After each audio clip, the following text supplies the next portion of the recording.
ঈদ মানে আনন্দ, ঈদ মানে নতুন কিছুর অপেক্ষা। আমরা সব সময় নতুন নাটক ঈদের সময় পেয়ে থাকি। প্রিয় দর্শক, আমি আজকে আপনাদের জন্য এমন 5 নাটকের গল্প শোনাবো যা এই ঈদে রিলিজ হয়। প্রিয় দর্শক, নাটকগুলো সম্পর্কে জানতে হলে আমার এই ভিডিওটি না টেনে সম্পূর্ণ ভিডিওটি উপভোগ করতে থাকুন। দি আচ্ছা হইছে, এখন এই ফুলটা গুজে দাও, ধরো। বাবারে, এই শাক পোস্টম্যান। এই নাটকটা আপনাদেরকে সম্পূর্ণ একটা গ্রামের ফিল দেবে।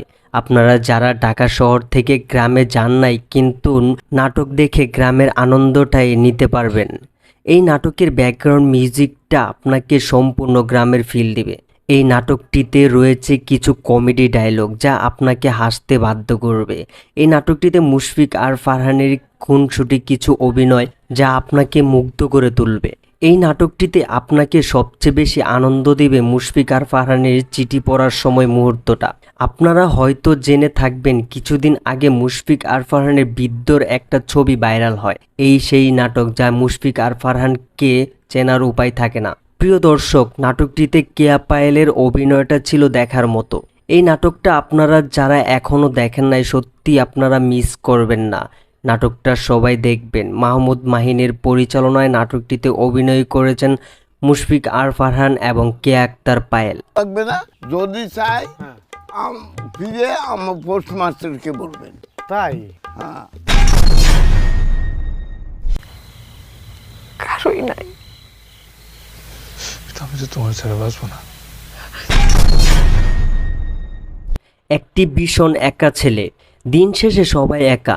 হয়তো কেউ প্রিয় মানুষটার থেকে দূরে থাকে, আবার কেউ বাবা মার থেকে দূরে থাকে, আবার কেউ বন্ধু বান্ধবের থেকে দূরে থাকে। এই নাটকটির গল্পটা শোনার পর আপনি এই কাঁদবেন, আবার এই হাসবেন। এই নাটকটিতে অপূর্বর ক্যারেক্টারটা ছিল অন্য নাটকের চেয়ে একটু ভিন্ন। নাটকটিতে কেয়া পায়েল অপূর্বকে না দেখে তার গল্প শুনে তাকে পছন্দ করে ফেলে। গল্পটা যদি এত সুন্দর হয়, মানুষটা না জানি কতটা সুন্দর। এই নাটকটির ব্যাকগ্রাউন্ড মিউজিকটা আপনাকে মুগ্ধ করে তুলবে। এই নাটকটা আপনাদের শেষ পর্যন্ত দেখার অনুরোধ থাকবে। নাটকটিতে অপূর্ব এবং কেয়া আক্তার পায়েলের অভিনয়টা ছিল অসাধারণ। এই নাটকটা যদি আপনারা মিস করতে না চান, তাহলে এখনই দেখতে বসে যান। মেহেদী হাসান জনির পরিচালনায় নাটকটিতে অভিনয় করেছেন জিয়াউল ফারুক অপূর্ব এবং কেয়া আক্তার পায়েল। দেয়ালের বাকি অংশটা ভাঙার দায়িত্ব কিন্তু আপনার। লাভ সেমিস্টার। রোমান্টিক নাটকের মাঝে ভিন্ন গল্প নিয়ে হাজির হয়েছেন প্রবীণ রায় চৌধুরী। জুবানের লুক এবং জুবানের অভিনয়, তার ডায়লগ ডেলিভারি দেখার মতো ছিল। এই নাটকটিতে নেহা নতুন অভিনয় করে অসাধারণ ফুটিয়ে তুলেছেন। আপনারা যখন এই নাটকটা দেখবেন, নাটকটার গল্পটা আপনারা একদম অনুভব করতে পারবেন, বাস্তব মনে হবে। এখন পর্যন্ত যে কটা নাটক রিলিজ হয়েছে সবগুলোর মধ্য থেকে এই নাটকটা একটু আলাদা। তার ব্যাকগ্রাউন্ড মিউজিকটা একটা সিনেমার গল্পর মতো মনে হবে। আপনারা চাইলে এই নাটকটা পুরো ফ্যামিলি নিয়ে দেখতে পারেন। আপনারা যদি ভালো কোনো গল্প দেখতে চান, তাহলে লাভ সেমিস্টার নাটকটা একদমই পারফেক্ট।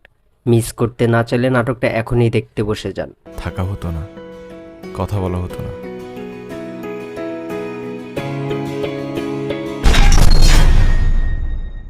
চৌধুরী। অনেকদিন পর ইউটিউব জগতে আবার আসলেন মোশাররফ করিম এবং শখ। 4-5 বছর আগে নিয়মিত ইউটিউবে দেখা যেত এই দুই জুটির নাটক। এখন আর পুরনো জুটির নাটক আর বেশি দেখা যায় না। তবে এই ঈদ উল ফিতরে এই নাটকটা আপনাদেরকে অনেক অনেক মজা দিবে। এই নাটকের গল্পটা অনেক সুন্দর, কিন্তু মোশাররফ করিমের অভিনয়টা আরও বেশি সুন্দর। আপনারা চাইলে নাটকটা এখনই দেখতে পারেন। নাটকটি থেকে মোশাররফ করিম এবং শখ অনেক সুন্দরভাবে ফুটিয়ে তুলেছেন। নাটকটা মিস করবেন না কেউ। আমাদের ফ্যামিলিতে কেন 13টা হবে? আরে পারলে 21টাই তোমাদের ফ্যামিলিতে দিতাম, তোমাদের ফ্যামিলিতে 13 জনের বেশি তো আর নাই, এত নাই। প্রিয় দর্শক, আজকের মতো ভিডিওটা এখানেই শেষ করছি। যদি আমার এই ভিডিওটি আপনাদের কাছে ভালো লেগে থাকে, তাহলে অবশ্যই ভিডিওটাতে একটা করে লাইক দিয়ে চ্যানেলে নতুন হয়ে থাকলে চ্যানেলটি সাবস্ক্রাইব করে দিবেন। তো পাশে থাকা বেল আইকনটি বাজিয়ে দিবেন। সে পর্যন্ত ভালো থাকবেন, সুস্থ থাকবেন। আল্লাহ হাফেজ।